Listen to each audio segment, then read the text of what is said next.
Hi friends, ഇന്നത്തെ വീഡിയോയിൽ income vouchers എങ്ങനെ ആഡ് ചെയ്യാം, അതായത് സെയിൽ അല്ലാതെ എന്തെങ്കിലും extra income like commission, rent ഇങ്ങനെ എന്തെങ്കിലും കിട്ടുന്നുണ്ടെങ്കിൽ ആ എക്സ്ട്രാ ഇൻകം എങ്ങനെ സോഫ്റ്റ്വെയറിൽ ആഡ് ചെയ്യാമെന്നുള്ളതാണ് ഇന്നത്തെ വീഡിയോയിൽ നോക്കാം എങ്ങനെ ചെയ്യാമെന്നുള്ളത്.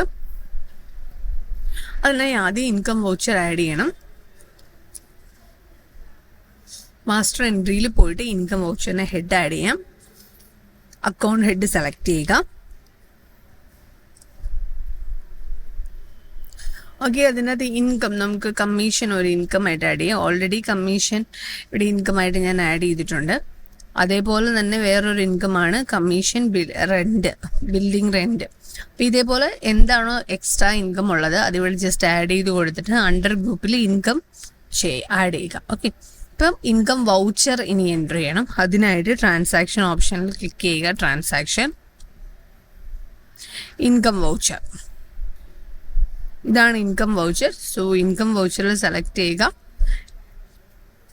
പേര് കൊടുക്കുക, എന്തെങ്കിലും ഡീറ്റെയിൽസ് ആഡ് ചെയ്യണമെന്നുണ്ടെങ്കിൽ അത് കൊടുക്കാം. ദെൻ പർട്ടിക്കുലർ കോളത്തിൽ ഇത് റൂം റെൻ്റ് ആണോ കമ്മീഷൻ ആണോ എന്താണെന്ന് ആഡ് ചെയ്ത് കൊടുക്കുക. എമൗണ്ട് കൊടുക്കുക, സേവ് ചെയ്യുക. പേയ്മെൻറ്റ് മോഡ് സെലക്ട് ചെയ്ത് കൊടുക്കണം. ക്യാഷ് ആണോ ബാങ്ക് ആണോ, പേയ്മെൻറ്റ് മോഡ് സെലക്ട് ചെയ്തിട്ട് സേവ് കൊടുക്കുമ്പോൾ ഇൻകം വൗച്ചർ ആഡ് ആവും. ഇങ്ങനെ എത്രത്തോളം ഇൻകംസ് ഉണ്ടോ അത്രത്തോളം ഇൻകം നിങ്ങൾ ആഡ് ചെയ്യണം. അതിനുശേഷം നമ്മൾ റിപ്പോർട്ട്സിൽ ഡാഷ്ബോർഡ് ചെക്ക് ചെയ്യുവാണെങ്കിൽ ആ ഡാഷ്ബോർഡിൽ ഇത് അവൈലബിൾ ആയിരിക്കും.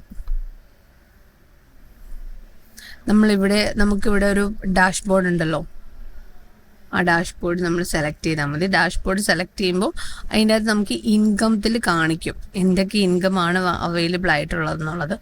അപ്പോൾ അതാണ് ജസ്റ്റ് ഇൻകം വൗച്ചർ ആഡ് ചെയ്യുക. അതിനുശേഷം ഇൻകം വൗച്ചർ ആഡ് ആയോ എന്നറിയാൻ ഡാഷ്ബോർഡിൽ ചെക്ക് ചെയ്യുമ്പോൾ ഇൻകം വൗച്ചേഴ്സ് കാണിക്കും.